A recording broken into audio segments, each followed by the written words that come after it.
I forgot my phone on the table after a family dinner. When I went back inside, the waitress locked the door and whispered, "Hush, I need to show you the security footage from above your table, but you have to promise you won't faint." What I saw my son doing on that video made me collapse onto my knees. My dearest listeners, before we start this difficult story, I want to ask you for one small favor. If you value true life stories and sincerity, please subscribe to the channel and hit the like button. And in the comments, let me know which country you're listening from. It always warms my heart to see how many of us there are all around the world. Thank you. Enjoy the listening. This dinner was supposed to be a celebration, but it tasted like ash. We were seated at the Charleston Club, in that high-ceilinged room where the buzz of conversation usually blends into a pleasant background hum. But that evening, every sound felt sharp, scraping at my ears. The table was covered with exquisite dishes: duck breast with berry reduction, truffle risotto, glasses of deep red Cabernet. It all looked magnificent, but for me, it was just window dressing. I am Vivian Sterling, a name that is spoken with reverence in the world of American perfumery. My whole life has been dedicated to the world of fragrance. I could break down the scent of a summer rainstorm into 7 chemical components. I could determine the vintage of a jasmine harvest from a single drop of oil on a blotter. My nose was my instrument, my gift, my curse, and my fortune. But now, where there used to be a symphony of smells, there was a deaf, muffled silence. I stared at the glass of wine before me. I knew it should smell of blackcurrant, oak, and wet earth, but I felt nothing, only a faint, barely perceptible alcoholic ghost that broke through the congestion that had been plaguing me for months. Dizziness came in waves. The world slightly swam before my eyes, as if someone had messed with the focus settings. "Mom, you're looking pale again." The voice of Marcus, my son, was soft and enveloping. He leaned across the table. His face held the kind of concern that is customary to display in polite society. "You need to rest. You're exhausting yourself in the lab." "Why? You've already proven everything to everyone." Next to him sat Candace, his wife. She wore an emerald green dress that hugged her figure too tightly and too much gold around her neck. She nodded, her lips pursed in a sympathetic smile. "Vivian, Marcus is right," she chimed in, her voice as sweet as an overripe cantaloupe. "We can see how hard this is for you. The fainting spells, the loss of smell. It's just age. Nature is taking its course. Why suffer? Sign the power of attorney. Hand the business over to Marcus. We'll buy you a condo on the coast. You can breathe the ocean air." Breathe the ocean air. What irony. If I can't smell my own coffee in the morning, what difference does it make what the sea smells like? I looked at my son. In his eyes, so much like his late father's, I searched for support, but saw only impatient expectation. He was my only heir. I built this empire for him. I sacrificed evenings, weekends, and my personal life, spending countless hours over retorts and beakers to create a legacy that would secure his future and that of his children. And now, I felt like an old, broken mechanism waiting to be scrapped. Maybe they were right. Maybe my time really was up. The last fragrance I created came out flat, soulless. I was losing my edge. "Fine," I said quietly. My voice sounded muffled, as if from underwater. "I'll sign the papers next week. Get everything ready." Candace's face flashed with a predatory triumph for a split second, which she instantly hid behind a mask of caring. Marcus exhaled, and his shoulders relaxed. "You're making the right decision, Mom. The wisest one. We'll take care of Sterling's Scents. It will thrive." The dinner ended quickly. I barely touched my food. Citing fatigue, I rose from the table, feeling the floor sway slightly beneath my feet. Marcus offered to walk me to a taxi, but I declined, saying I needed some air before the ride. They stayed behind to finish their wine, celebrating their small victory. I stepped outside. The evening air was cool, but to me it was empty. No smell of exhaust fumes, no scent of linden, no dust. Nothing. A sense of my own inadequacy washed over me. I reached into my purse to pull out my phone and call a car, but my fingers found only the leather lining. My phone. I'd left it on the table. With a heavy sigh, I turned and walked back toward the restaurant. It was late, and few patrons remained. I entered the lobby, expecting the usual hustle of waiters, but the room was strangely empty. The silence felt unnatural. Suddenly, Sierra, the young waitress who had served our table, emerged from the gloom. I remembered her because she had surprisingly intelligent, sad eyes that didn't fit the place. Seeing me, she didn't offer a practiced smile. Instead, her face went white as a sheet. She darted toward me, grabbed my coat sleeve, and practically dragged me inside, instantly clicking the lock on the front door. "Sierra, what is happening?" I tried to free myself, but her grip was iron. "Hush, Vivian, please, hush," she whispered, glancing at the empty room where my son and daughter-in-law were still sitting in the far corner, hidden from them by a heavy curtain. "I know who you are. I read the articles about you. I know what a family is supposed to look like. What's sitting back there? That's not a family." She pulled me toward a service corridor. My heart pounded somewhere in my throat. This felt like a bad dream. "Where are you taking me? Just give me my phone and I'll leave." "I have your phone," the girl quickly replied, opening the door to a tiny storage room filled with boxes of napkins. A surveillance monitor glowed on a table. "But first, you have to see this. Just promise me. Promise you won't faint. Although, after what you were drinking, it wouldn't surprise me." I froze. A coldness unrelated to the air temperature crawled up my spine. What was I drinking? Sierra pressed a few keys on the keyboard. A black and white recording of our table appeared on the screen. Time? 20 minutes ago. I saw myself getting up from the table and heading toward the ladies' room. Marcus and Candace remained seated. I watched the screen, afraid to blink. As soon as my silhouette disappeared from the frame, Marcus's behavior instantly changed. The solicitous posture vanished. The respectful bow of his head disappeared. He quickly glanced around, sharp and furtive, like a thief. Then he reached into the inner pocket of his blazer. On the grainy screen, it was clearly visible that he was pulling out a small, clear vial. Not a pharmacy bottle, not medicine, a laboratory ampule. He uncapped it with a single flick of his thumb, and while Candace shielded him from any potential glance from the staff, he poured the clear liquid into my glass of wine. The very glass from which I took a sip when I returned. My breath caught. I grabbed the edge of the table to keep from falling. My son, my own flesh and blood. But that wasn't all. On the screen, Marcus said something to Candace, and they both laughed. And then he began to imitate me. He hunched over. His body started to tremble in a small, repulsive tremor, mimicking my weakness, my bouts of dizziness, my frailty that I was so ashamed of. He was parodying an affliction that apparently he himself was causing. Candace threw her head back, laughing, wiping away tears of amusement with a napkin. This wasn't just laughter. It was mockery. He wasn't worried about my health. He was enjoying my breakdown. "Turn on the sound," I demanded. My voice sounded frightening, even to myself. It was icy. Sierra nervously spun the mouse wheel. The noise of the restaurant filled the cramped storage room. "She thinks it's old age." Marcus's voice from the speakers was clear and smug. "The silly old fool. A couple more doses, and she'll forget what a rose even smells like. What if she doesn't sign next week?" Candace's voice was petulant. On the screen, Marcus leaned back in his chair, spinning the empty glass between his fingers. "She'll sign. Where else is she going to go? She's weeping over losing her precious gift, her nose. But the real joke is that she's losing sterling sense, and she doesn't even suspect it."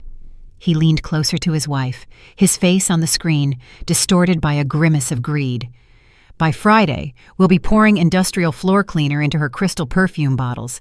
This contract with Synergy Chem is going to make us richer than all her fragrances put together over 30 years. Let her smell bleach. She won't be able to tell the difference anyway." My legs buckled beneath me, and I sank to my knees right there on the dirty linoleum of the storage room.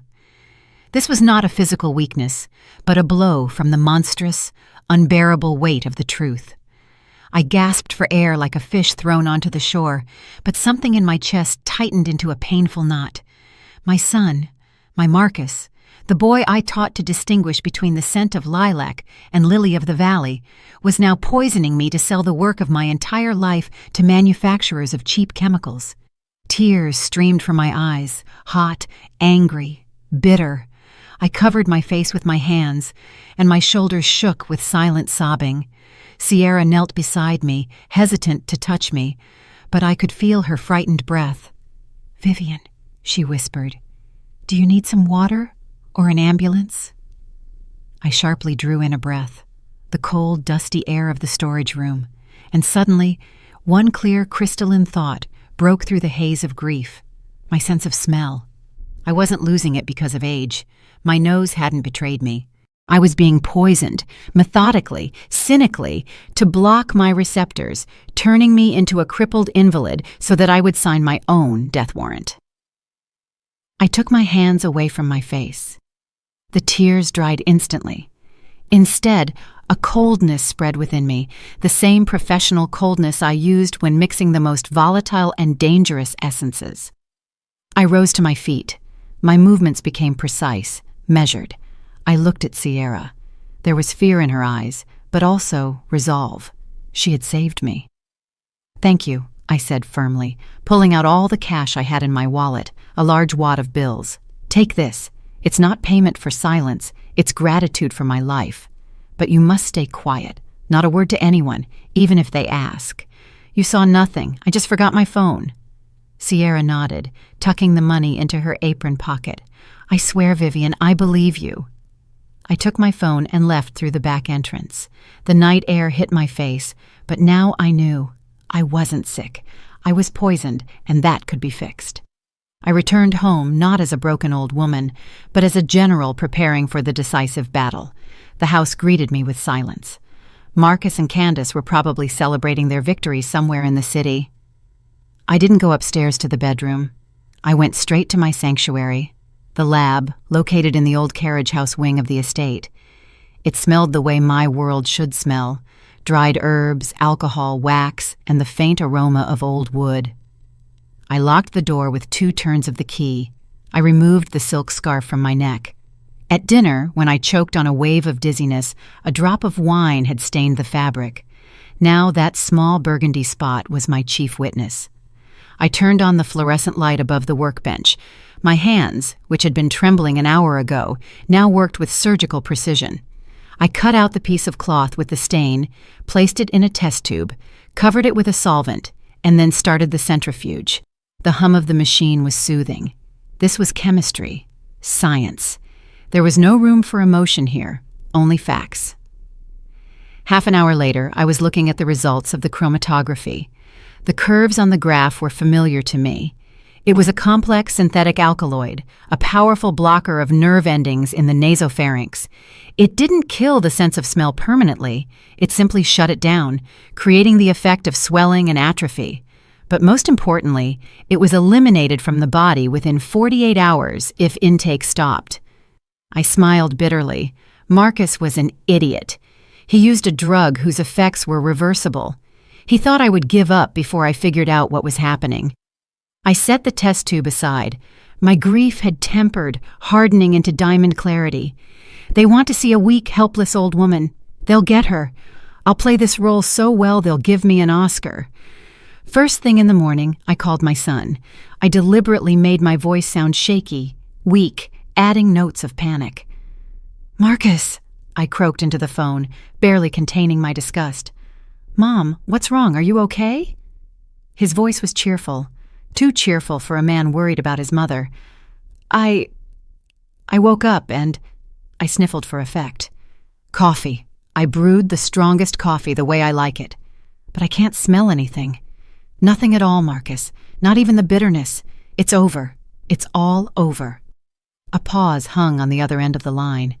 I could almost see him smiling. Now, Mom, don't cry. We knew this was coming. The doctor warned you." "I can't live with this uncertainty anymore," I wailed. "Bring the papers today. I don't want to wait until next week. I'll sign everything. Take the company. Do what you want. I want to go to the coast, like you said." I sounded tired of fighting. A mixture of surprise and delight slipped into his voice. "Of course, Mom. Candace and I will come right after lunch. You've made the right decision. Rest. Don't worry about a thing." I hung up and tossed the phone onto the sofa. The first move was made. By accelerating the events, I deprived him of time to think. He would act fast, carelessly, drunk on an easy victory. He would think I was completely broken and lose his guard. Now, I needed to cleanse my body. I knew what to do. I retrieved an old-school nebulizer from the lab safe. I brewed a powerful decoction of eucalyptus, mint, and St. John's wort, a mixture that could punch through rock. I breathed the steam, feeling the hot moisture penetrate my lungs, washing out the poison. But the most important thing was food. I couldn't eat anything in the house.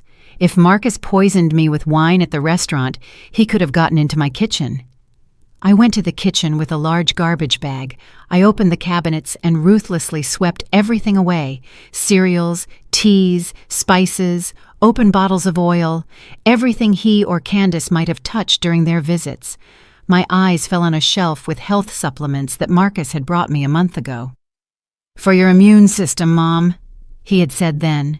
Pretty jars of vitamins, herbal blends. I opened one of the capsule containers, poured the contents into my palm, ordinary white capsules, but something about them alarmed me.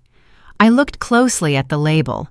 At first glance, a common supplement, but I picked at the edge of the sticker with my fingernail.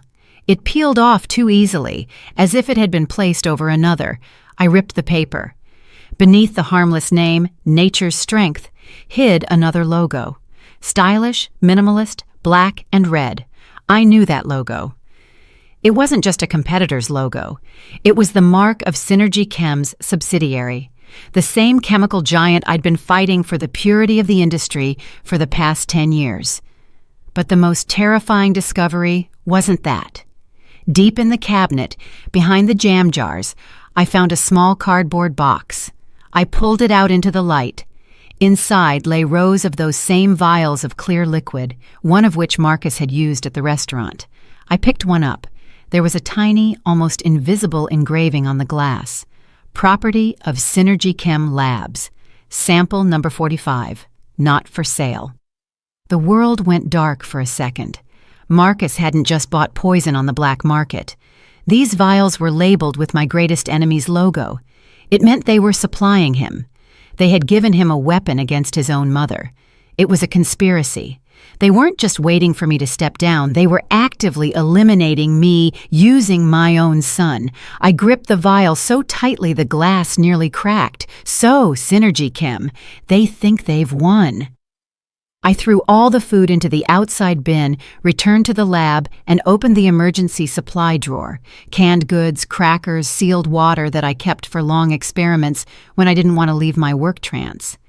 I ate a dry cracker and washed it down with water from a sealed bottle. "Well," I said into the emptiness of the lab, "if it's war, then it's war." I leaned over the nebulizer again. I needed my nose back. I had exactly 4 hours until they arrived.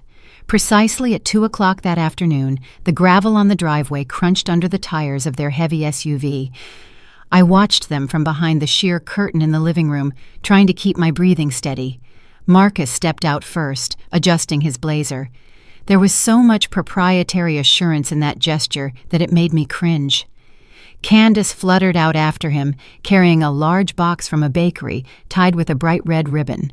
They walked toward the house not as guests, but as conquerors coming to accept a surrender. I quickly sat down in an armchair, pulling an old knitted shawl over my shoulders. I hunched over, making my face look blank and slightly bewildered. When the door opened, I didn't turn my head right away, pretending not to have heard the doorbell. "Mom!" Marcus's voice boomed through the room as if he were addressing someone deaf. "We're here." I jumped, deliberately acting startled. "Marcus, is that you?" I blinked, looking at them. I dozed off." Candace came closer, and I smelled the suffocating scent of her perfume, something trendy, loud, and utterly tasteless. "Vivian, we brought you cake." She spoke slowly, drawing out her words, the way one talks to a difficult child. Your favorite Napoleon. Let's celebrate your, new beginning. She placed the box on the coffee table in front of me. Thank you, dear, I mumbled. My hand trembled as I reached for the box. Only, I can't smell the vanilla at all. I used to be able to tell if the cream was fresh from the doorway, and now, nothing. It's all right, Mom, Marcus interrupted, impatiently tapping the folder of documents against his thigh. The taste is still there. Why don't we go to the kitchen for a knife and some water, and you look over the papers? I put them right here next to you. The pen is here, too. They exchanged glances and left the room. I heard their footsteps receding toward the kitchen, followed by muffled laughter. As soon as the door closed behind them, my old woman feebleness vanished. I swiftly opened the cake box. The cream shone with an unnaturally white glaze. I pulled a tiny, sterile container from my pocket that I had prepared in advance and quickly scraped the top layer of frosting from a decorative rose into it. The lid clicked shut. The container disappeared into the folds of my shawl. Then I grabbed the cake and bolted toward the fireplace, where embers were still glowing. No, that will leave traces. The bathroom was adjacent. I ran inside, dumped the contents of the box into the toilet, and flushed. The water noisily carried the sweet mass away. Returning, I smeared the remaining cream on the plate, making it look as though I had greedily eaten it with my hands, and dropped a few crumbs onto my shawl. When they returned with the knife and a carafe of water, I was sitting in the same pose, but with an expression of profound disgust on my face. The plate with the smeared cream was in front of me. "Mom, did you already eat?" Candace sounded surprised. I pushed the plate away, nearly knocking it over. "Disgusting!" I cried out tearfully. "It's awful. It smells like burnt rubber and tastes like old plastic. Are you trying to poison me? Or has my nose completely gone crazy? All I smell is smoke. Smoke everywhere." I saw them relax, my raving fit perfectly into their narrative. The old perfumer's brain was short-circuiting, interpreting smells as distorted hallucinations. "Calm down, Mom." Marcus came closer, opening the folder of documents. The first page read, "General Power of Attorney," in large letters. "It's just your nerves. You need to sign the papers, and we'll leave. You'll lie down and rest. The doctor will come tomorrow." He handed me a luxurious fountain pen. I took it, and my hand trembled so violently that the cap fell to the floor. Yes, of course," I mumbled, leaning over the table. A heavy crystal vase full of water stood nearby. I pretended that while trying to hold the pen, my elbow jerked awkwardly to the side and crashed into the vase. The heavy crystal tipped over. A quart of water splashed directly onto the document spread out on the table. The ink on the official paper instantly bled. The paper became soaked and wrinkled. "Oh, goodness!" I shrieked, jumping back. "Oh, my hands, my stupid old hands! Marcus, forgive me, I'm so clumsy!" Marcus froze, staring at the ruined power of attorney. His face turned crimson. Candace gasped, covering her mouth with her hand. "Mom!" he yelled, but immediately caught himself, remembering his role. "Damn it! You ruined all the seals! This document is invalid now!" "I'm sorry, son. I'm sorry." I began frantically wiping the water with the edge of my shawl, only smearing the mess more. "I didn't mean to. I'm so dizzy." Marcus snatched the wet sheets from under my hands with disgust. Water dripped from them. Fine. He took a deep breath, trying to regain his composure. "It's nothing. It's just paper. We'll print a new one. The notary is closed for the day." "The day after tomorrow," I quickly said, looking up at him with guilty eyes. "The day after tomorrow is the board of directors meeting, remember? You said everyone would be there. I'll sign it right there, in front of everyone, to make it official. So everyone sees that I'm handing over control of my own free will. That would be beautiful, wouldn't it?" Marcus exchanged glances with Candace. In their eyes, I read irritation, but also agreement. A public transfer of power with witnesses. That would indeed be safer. No one could challenge the signature afterward. "All right, Mom," he gritted out. "Friday at the board meeting. But until then, you stay home and take your medicine, clear?" "Of course, son. I'll be a good girl." They didn't leave immediately. Marcus said he needed to make an important call and went out into the garden to avoid the dust.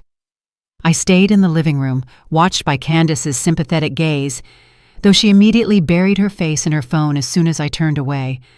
I slowly, shuffling my feet, went upstairs to the second floor, entered my bedroom, and immediately, like a cat, silently slipped to the window facing the garden. The window was slightly ajar. Below on the terrace, Marcus paced. He had switched to speakerphone, confident that his half-deaf and half-demented mother wouldn't hear anything but the wind. But my hearing was as sharp as my mind. "Yes, everything is going according to plan." Marcus's voice was loud and boastful. "The old woman is really bad. Just threw a fit over a cake. She's smelling burnt rubber. Her brain is disintegrating. She'll sign everything in front of you on Friday."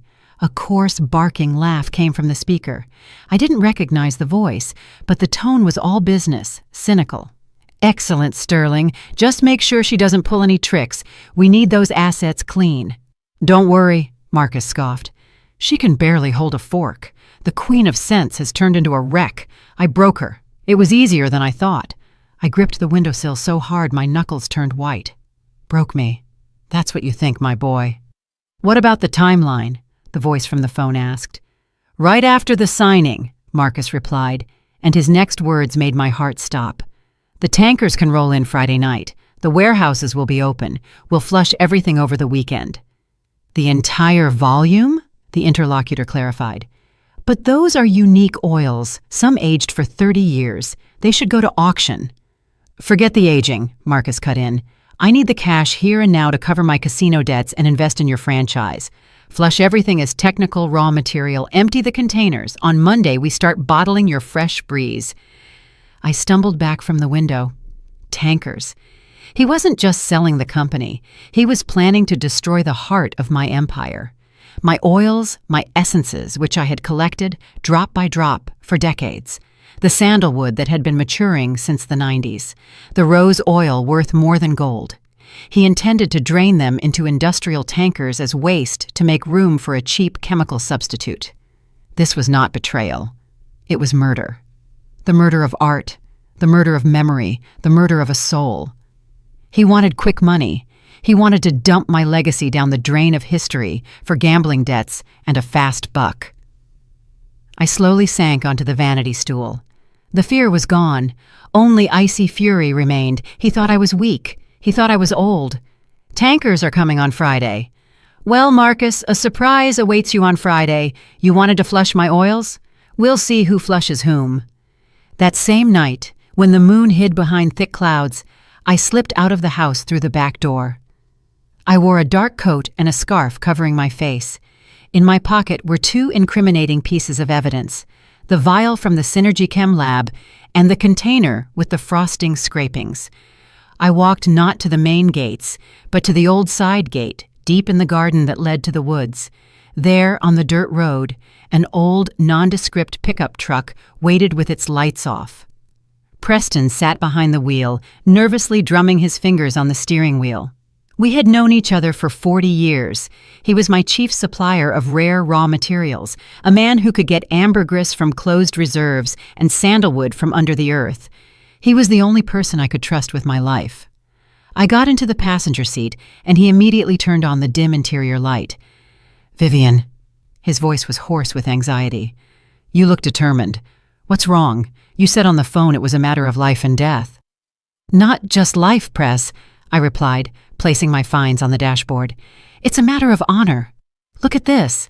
He picked up the vial, held it to his eyes, squinted, then pulled out a portable analyzer from the glove compartment, an expensive and rare piece of equipment, but necessary in our business. He dropped a spot of the liquid onto the sensor. The device beeped, and numbers scrolled across the screen. Preston frowned. His thick gray eyebrows met at the bridge of his nose. "This isn't perfume, Vivian. This is industrial chemistry, third-generation receptor blocker, a Synergy Chem Corporation development."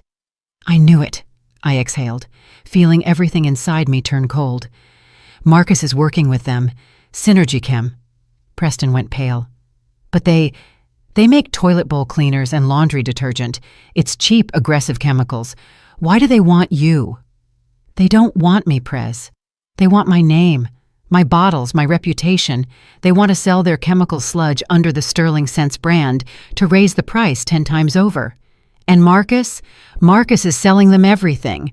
On Friday, they plan to haul away my oils. Preston slammed his fist on the steering wheel. The oils we collected drop by drop. Your 85 Iris, your oud. That's sacrilege. We won't let it happen, I said softly. I need your help. On Friday morning, before the board meeting, I need you and your crew to do something at the warehouse. I leaned in and quickly, in a whisper, laid out my plan. Preston listened attentively, nodding occasionally. A spark of excitement lit up his eyes. Risky, Vivian, very risky. If Marcus checks, he won't check. He's too busy counting the money he doesn't have yet. He thinks I'm a senile old woman. We'll play on that. Preston gripped my hand with his rough, warm palm. I'll do it. The oils will be safe, and you be careful. That boy, your son, he crossed a line. I returned home as stealthily as I had left, but sleep wouldn't come. I went down to the lab. I needed to prepare for the board of directors meeting. It wouldn't be just a meeting. It would be a performance, and the props had to be flawless. I took out 2 absolutely identical crystal decanters, heavy and with gold engraving. Into one, I poured clean water, tinted with food coloring to the shade of aged bourbon. This would be the water for the guests. Into the second decanter, I began to assemble a composition, but it was not perfume. I wasn't looking for harmony. I was looking for truth. I mixed the base, the same industrial solvent that Synergy Chem used, a sharp, acrid smell that made the eyes water. To it, I added a drop of the blocker my son was using to poison me. And finally, the top note, a synthetic alpine fresh scent, cheap and cloying, the kind that smells like public restrooms. The resulting aroma was monstrous. It was the embodiment of everything I despised. It was the smell of betrayal. I closed the decanter with a stopper. The liquid inside looked noble, shimmering with an amber light like the finest vintage fragrance. But within it lurked the death of everything pure. It was almost dawn when the first rays of the sun touched the treetops, and I went up to the study, where Marcus, who had stayed the night in the guest room, had dropped his briefcase. He was so confident in his impunity that he hadn't even locked it. I knew I shouldn't, but I had to see everything with my own eyes, to be absolutely sure. I opened the briefcase. Inside were stacks of papers, draft contracts. I sifted through them until I found a thick folder labeled Rebranding and Brand Book. With trembling fingers, I opened it. On the first page was my logo, an elegant golden S entwined with jasmine vines. My pride, a symbol of quality. Across it was a bold red X. On the next page was the new design. I clamped my hand over my mouth to keep from crying out. It was vulgar. It was crass. Bright, acid colors, toxic green and orange, and a heading in a cheap, rounded font, Sterling Fresh Clean. Below were product sketches. My legendary handmade bottles, which once held Evening in Venice and Golden Autumn, were now filled with bright green sludge. The labels read, All-Purpose Tub and Tile Cleaner, kills 99% of germs, pipe declogger, power scent. They were going to use my name, the name of a great perfumer, to sell pipe cleaners. The Scent of Clean by Vivian Sterling, read the slogan. The tears dried up. Everything inside me was scorched to ash. There was no more maternal pity, no more doubt. Marcus wasn't just selling the business, he was publicly raping my memory, turning the work of my life into a laughingstock. He wanted my name to be associated with bleach and sewage. I closed the folder, carefully placing it back in the briefcase exactly as it had been. I walked to the mirror in the hall. The reflection staring back at me was not a tired woman, but a cold, rational fury. I adjusted my hair. You wanted fresh clean, son? I whispered to my reflection. You're going to get a clean out. you will never forget. On Friday morning, I put on my best suit, not a mournful black, not an old woman gray. I chose a velvet pantsuit in a deep wine color, the color of authority, strength, and blood. I dabbed a drop of true perfume on my wrist, vengeance, a scent I had never released for sale, bitter wormwood, cold steel, and black pepper. When I came down for breakfast, Marcus was already waiting for me. He was nervous, constantly checking his watch. "Mom, are you ready?" he asked without looking me in the eye.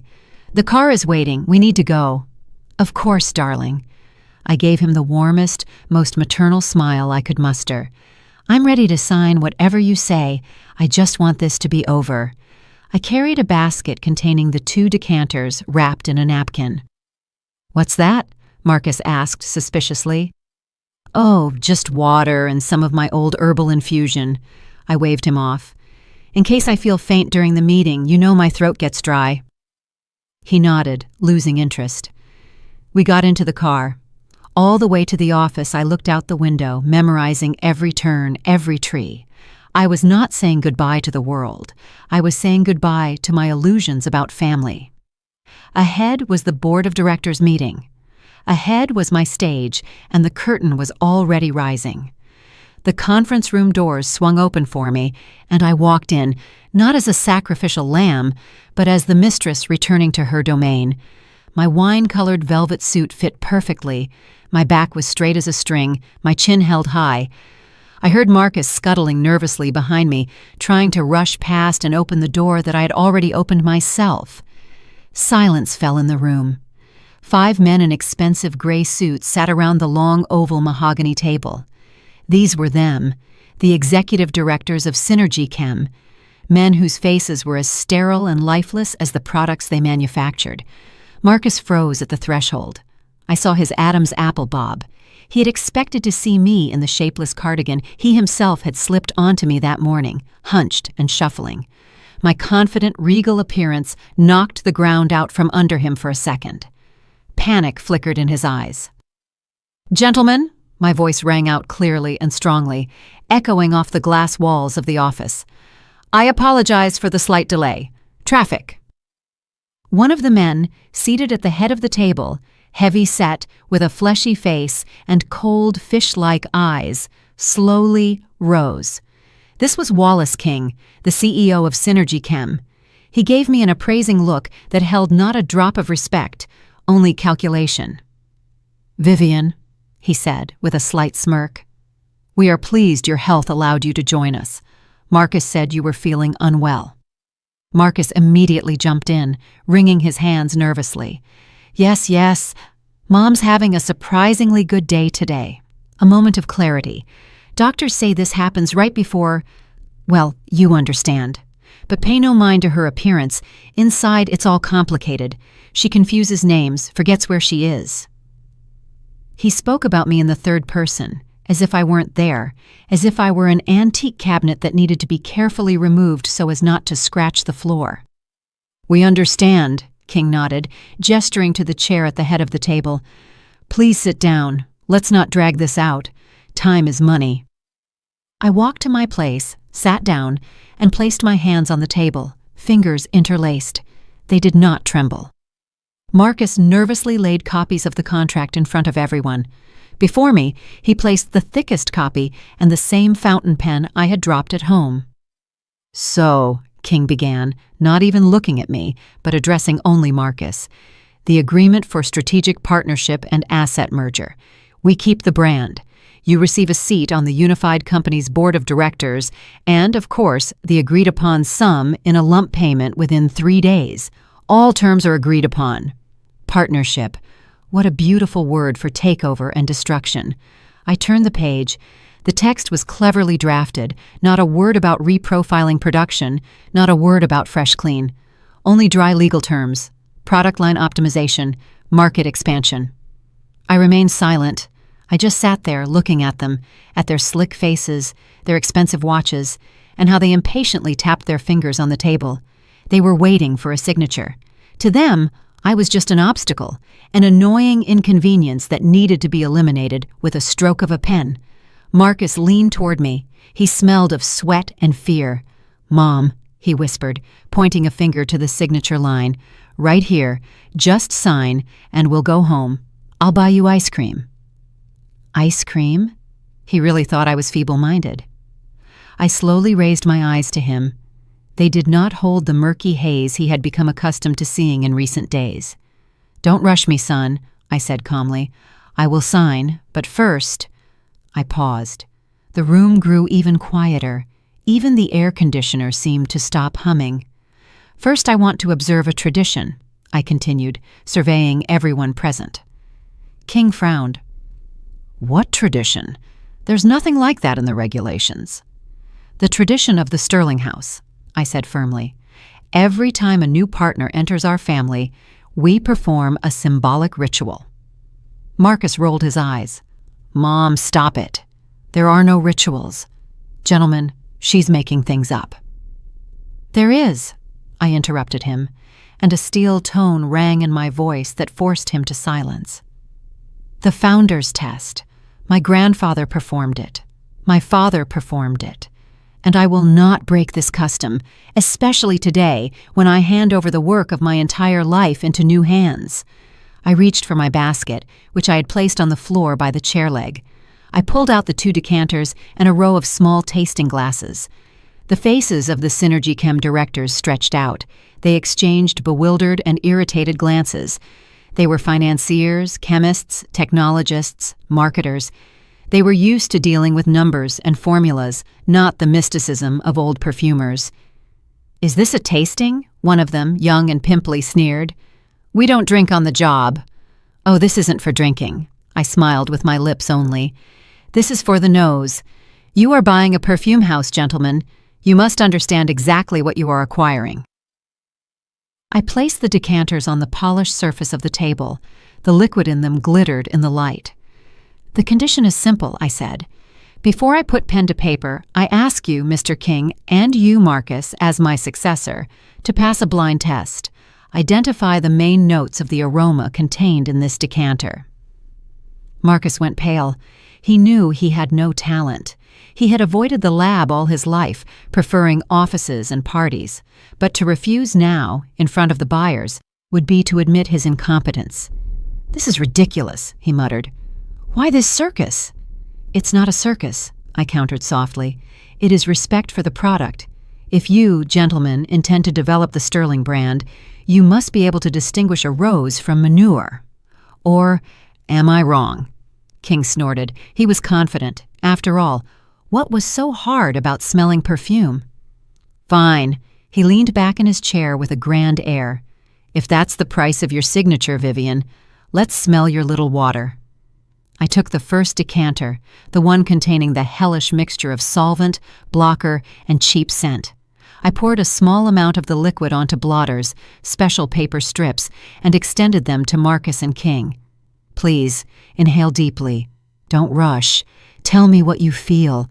What is the soul of this fragrance?" Marcus took the strip with a trembling hand. He held it to his nose cautiously, as if expecting a sting. King did the same, but with an expression of bored superiority. I held my breath. Now. Everything would be decided now. Marcus drew the air in. His face remained completely calm. No reaction, not the slightest hint that he had just inhaled acrid chemical rubbish. King also sniffed, furrowing his brow in deep thought. Floral, definitely. A little sweet." I looked at them, and cold triumph spread inside me. Marcus felt nothing. The blocker he had been slipping me had apparently affected him too, perhaps through microparticles on his hands, or maybe he accidentally inhaled the fumes himself when preparing my treat, or more likely, he was simply lying, trying to guess. And King, the head of the chemical giant, had just called the smell of paint solvent sweet and floral. This meant one thing. His nose had long been burned out by the fumes of his own factories. He was incompetent. Both of them were blind kittens in the world of scents. "Well, Marcus," I encouraged my son, "your version." Marcus swallowed, his eyes darting around the room. Rose and sandalwood. Yes, definitely sandalwood. Classic. Silence hung in the room. I slowly set the decanter aside. Rose and sandalwood, I repeated, the word echoing. Interesting. I rose from my seat. My face no longer expressed warmth or feigned dementia. Now they were looking at Vivian Sterling, the legend, who had just caught the fraudsters red-handed. "Mr. King," I said in an icy tone, "you just called the smell of S40 industrial solvent mixed with a neurotoxic blocker floral. And you, Marcus," I turned to my son, "you found sandalwood in it?" Their faces elongated. "What?" King muttered, looking at the blotter in his hand. "What solvent?" "The very one your company supplies for the manufacture of cleaning products," I snapped, "and the very blocker my son has been using to poison me for the past 2 weeks to force me to sign this contract." Someone in the room gasped. Marcus leaped up, knocking over his chair. "You're delusional! She's crazy! I told you! Call security!" "Sit!" My shout was like the crack of a whip. Marcus, startled, plopped back down. "I'm not finished. You failed the test, gentlemen. You have proven that you haven't the slightest idea what you are buying. But the funniest part isn't that." I leaned over the table, looking straight into King's eyes. "The funniest part is that you are about to buy a dud. You think you are buying warehouses full of precious oils? You think your tankers will haul away the gold reserve of perfumery on Friday?" I laughed, a short, hard sound. "You are mistaken." "What do you mean mistaken?" King's voice cracked, losing its corporate assurance. He slowly lowered the blotter to the table, but his gaze remained fixed on my lips. Marcus jumped up again. His face was blotched with red patches of rage and fear. "Don't listen to her!" he screamed, spraying saliva. "It's all lies. She's crazy. Senility, dementia. Mom, stop this show immediately. Sign the papers or we're leaving." I didn't even turn my head toward him. I continued to look at King, the director of Synergy Chem, a man accustomed to buying everything and everyone. "If I am crazy, gentlemen," I said quietly, yet so distinctly that every word dropped into the silence of the room like a heavy stone. "If my mind is clouded, as my loving son claims, then I am legally incompetent. Any signature of mine on this contract will be contested in court. We will wait for the appointment of a state medical examiner. That will take months. Are you prepared to wait months, Mr. King?" King shifted his gaze to Marcus. In his eyes, there was no more partnership warmth, only the cold calculation of a predator who senses his prey escaping. "Sit down, Marcus," he hissed through clenched teeth. "Let her talk." Marcus slumped back into his chair, clenching his fists until his knuckles were white. He was in a trap he had built himself. To admit I was sane meant letting me speak the truth. To admit I was insane meant losing the contract. "Thank you." I nodded slightly. "Now, let's return to the essence of the deal. You are buying sterling cents for its assets, for the warehouses full of unique essential oils aged for decades. You want the raw materials that cannot be produced in a lab, so you can flush that gold down the drain and free up the containers for your chemicals. Am I correct?" A heavy silence fell in the room. No one answered, but their darting eyes told me everything. "Well then," I continued, drawing myself up to my full height, 3 nights ago, my old friend Preston's trucks hauled away the entire contents of the main vault. Every ampule, every barrel, every gram of jasmine and iris absolute. Marcus's face turned ashen gray. "What?" he whispered. "That's impossible. Security. I checked the reports." "Security," I scoffed. "Security works for me, son. They work for sterling cents, not for traders. They opened the gates and helped with the loading. At this very moment, my oils are in a secure, climate-controlled bunker, whose location is known only to Preston and myself." I turned to King and spread my hands. "And what's left in the warehouses, you ask? Don't worry, they aren't empty. My lab assistants filled all the containers with tinted water, with the addition of a small amount of, shall we say, Alpine Fresh air freshener that I picked up at the supermarket." I took the second decanter from the table, the one with water tinted like bourbon. "This is what you are buying, gentlemen. Water. Expensive, beautiful water in beautiful barrels. You can certainly buy the brand. You can buy the factory walls. But the soul of sterling scents, its fragrances, will not be yours. You are buying an empty shell." King slowly stood up. His face was flushed with blood. He slammed the contract folder onto the table. "This is fraud," he bellowed, pointing a finger at Marcus. "You said everything was clean. You guaranteed the assets." Marcus sat as if stunned by a blow. He looked at me, and in his eyes I saw not remorse, but animal terror. The terror of ruin. "Mom," he stammered, "why? You bankrupted us. Those are millions." "I didn't bankrupt us," I replied harshly. "I saved us. I saved my name from disgrace. I will not allow toilet bowl cleaner to be written on my bottles. I will not allow the work of my life to turn into a chemical dump." "Go to hell with your life's work!" Marcus suddenly screamed, jumping up. The mask of the loving son had completely fallen away. "Who needs your smelly oils? The world has changed. People need chemicals, cheap and fast. You're an old fool living in the last century." He snatched a heavy paperweight from the table and raised his hand, but immediately dropped it when he saw King's bodyguards tense up. "You deceived us, Sterling," King said quietly.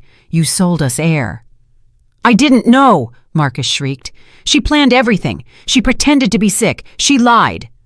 "Lied?" I echoed. "And who was slipping me the blocker in the wine? Who laughed at me in the restaurant, mimicking a paralytic?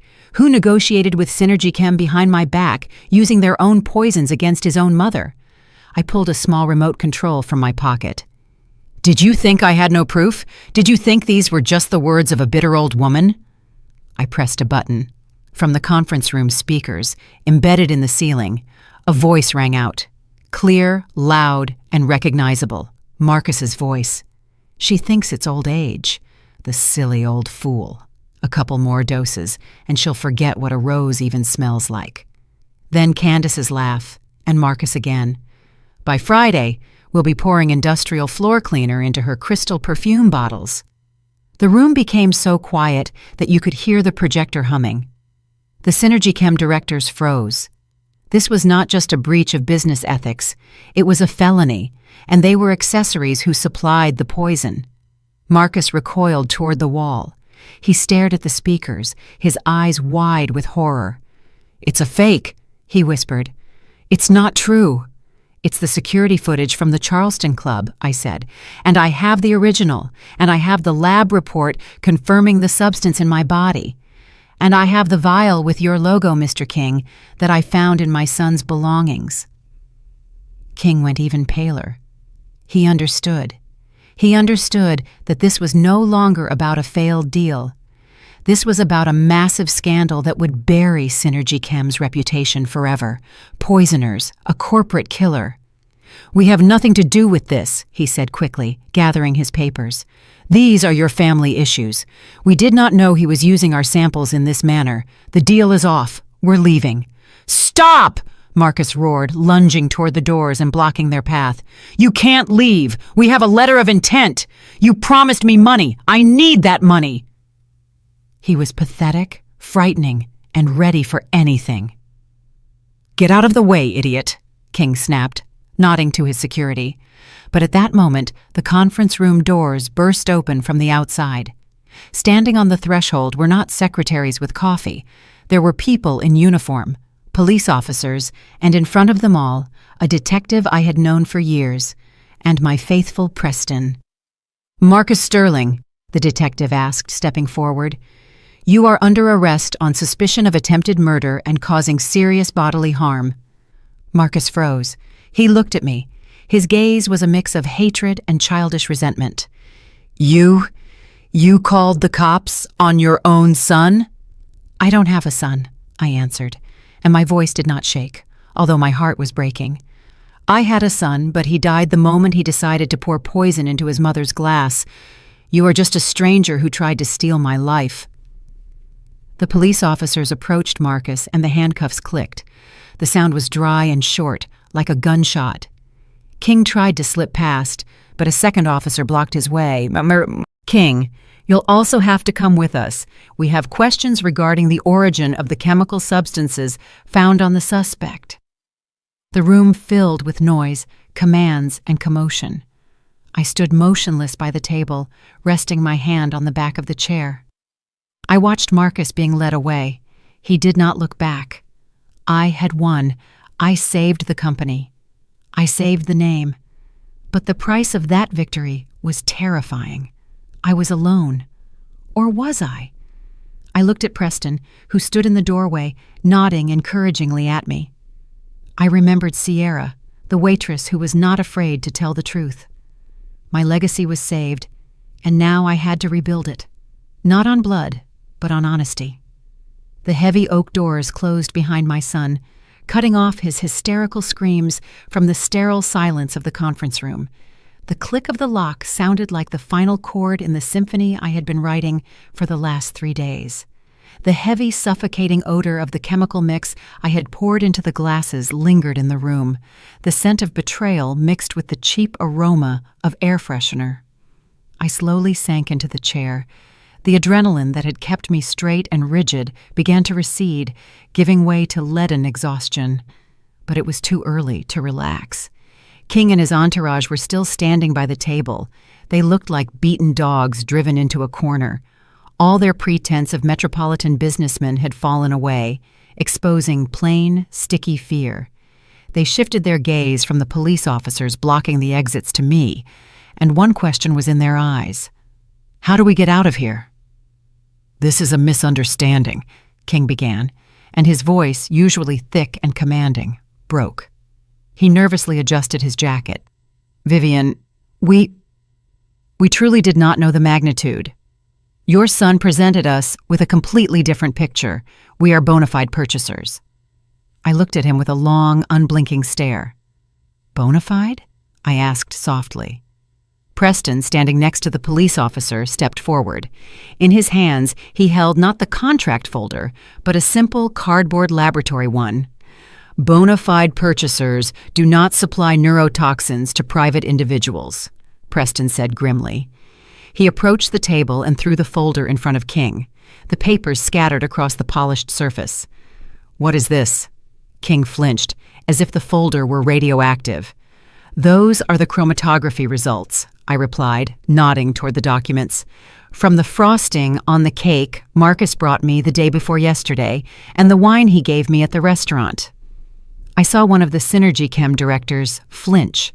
They were chemists. They understood what this meant. "In these samples," the detective continued, stepping into the circle of light from the chandelier, "we found your patented receptor blocker, Series S45, the very one that has not been released for open sale and is used only in your internal labs to test environmental aggression." King went blue with pallor.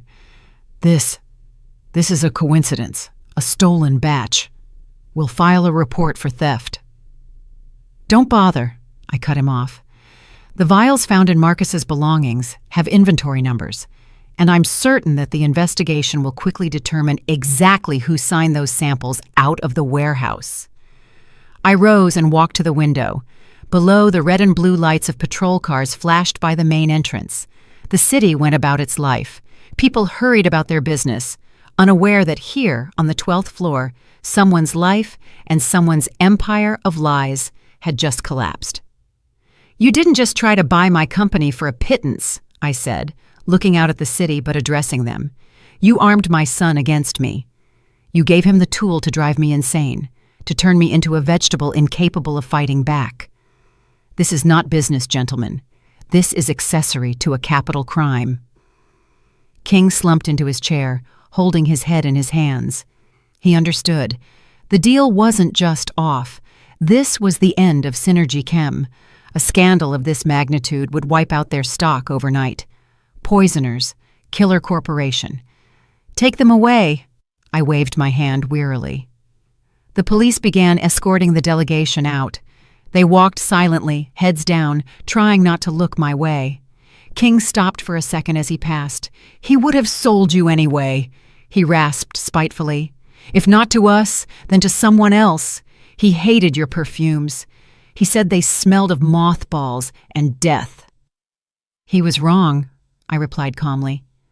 They smell of eternity, and now it's your career that smells of death. The doors closed.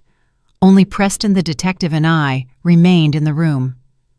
I walked to the table where the 2 decanters stood, the one with the toxic mix and the one with the tinted water.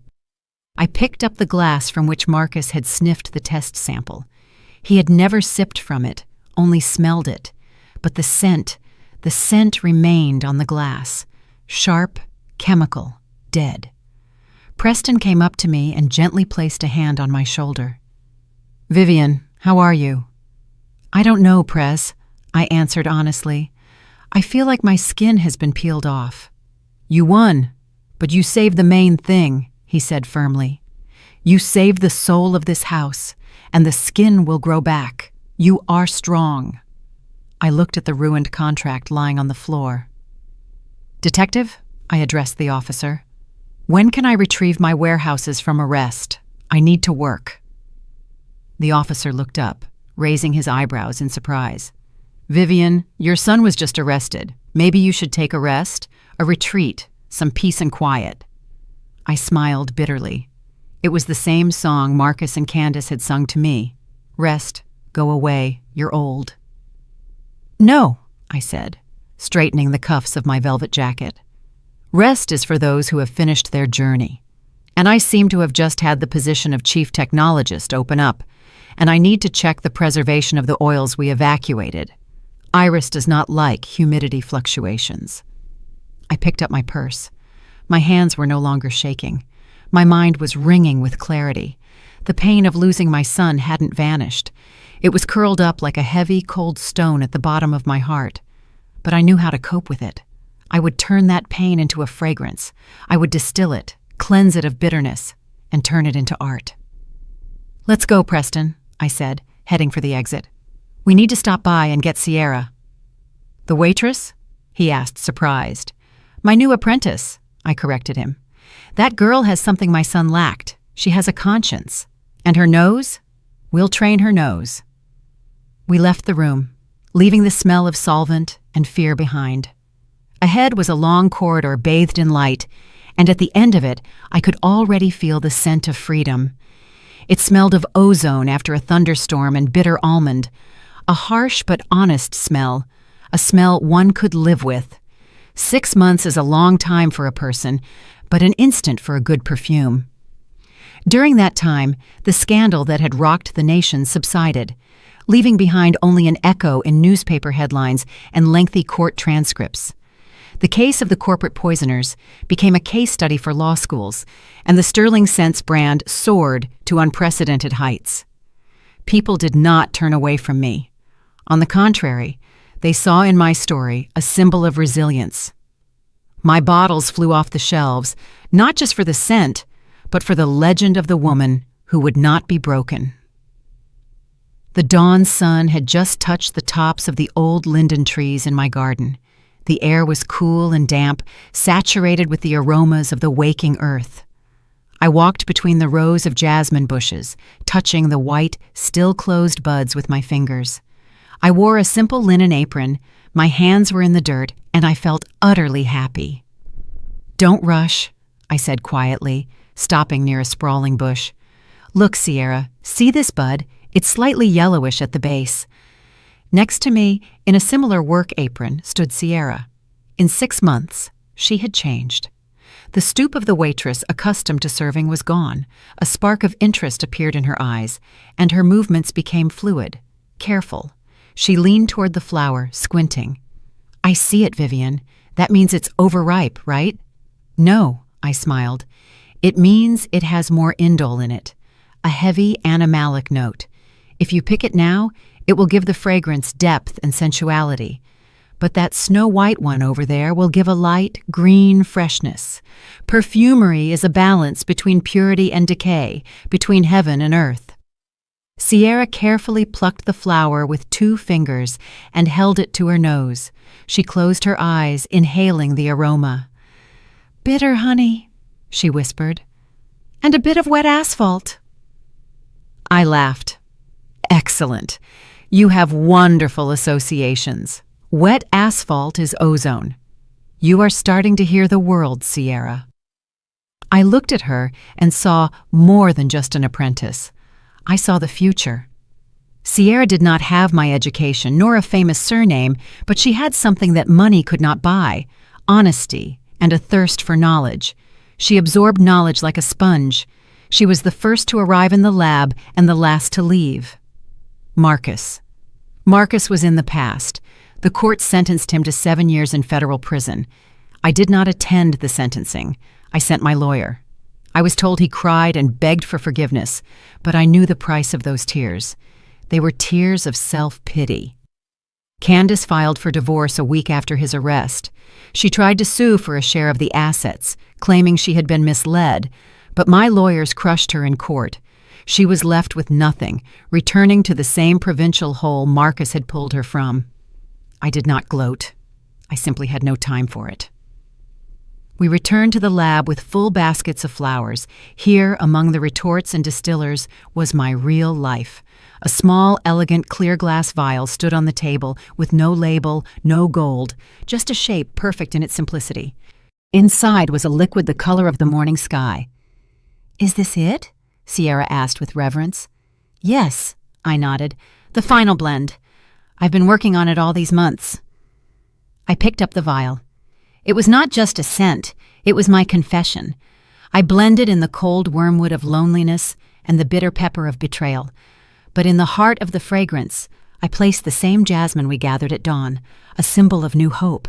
And the base?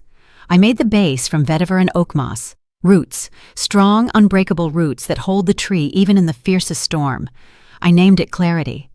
I dabbed a little on my wrist and offered my arm to Sierra. "What do you say?" She inhaled, and her eyes widened. It's like a drink of cold water on a hot day. It's like the truth, Vivian. Sharp, but necessary. Exactly, I smiled, feeling warmth spread inside me. The truth is always a little bitter, but it heals. I walked to my workbench. There, in a beautiful frame, was a photo of Marcus as a child. I looked at it for a second, then flipped the frame face down.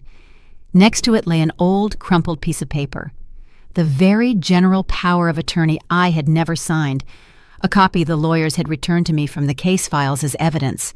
I picked up a heavy metal lighter, clicked the flint, and a flame sprang up. I held the fire to the corner of the document. The paper caught reluctantly, but then the fire licked the seal, devouring the words, "I hereby transfer all rights. I relinquish property." I dropped the burning sheet into a large crystal ashtray. Sierra and I stood and watched my son's ambition, his greed, and his betrayal blacken and curl into a tube. The smoke rose in a thin stream, mixing with the scent of clarity. "Vivian," Sierra asked quietly, "don't you feel bad that you have no air left? By blood?" I looked at her hands stained with soil, at her bright eyes, at her sincere face. "Blood is just a biological fluid, Sierra," I replied, watching the last shred of paper burn out. "Sometimes it's rotten. And a legacy?" I took the stopper and, with a quiet glass clink, sealed the vial of clarity. "My legacy is not in my blood," I whispered, feeling an incredible lightness. "My legacy is in my spirit, and it is now here, in this room, in you, in this bottle. I am free, Sierra, and I am only just beginning to live." That's the story, friends. A story of betrayal by the closest people, of strength of spirit, and of how it is never too late to start over, even when it seems like the whole world is collapsing. Vivian Sterling went through a hell created by her own son, but emerged from it not as a victim, but as a victor. But let's be honest, what would you have done in her place? Could you have sent your own son to prison, knowing it would ruin his life forever? Or would a mother's heart have faltered, and would you have tried to conceal everything, forgive, and give him a second chance? Write in the comments. I am incredibly interested in your opinion. Some might say she is cruel, that a mother must forgive, while others might say that evil must be punished, regardless of kinship. Whose side are you on? And one more question. Do you think Sierra, a simple waitress, can become a worthy successor to the great perfumer? Or is talent only about genes? Would you like to know what happens next with Vivian and Sierra? If so, let us know in the comments, and perhaps we will return to this fragrant world in the future. Thank you for staying with us until the end. If this story touched you, please give it a like, subscribe to the channel, and share this video with your friends. Your support helps us create new stories. We wish you all the best. At the end of this video, a window will appear in the center of the screen. Click on it to watch our other most thrilling stories.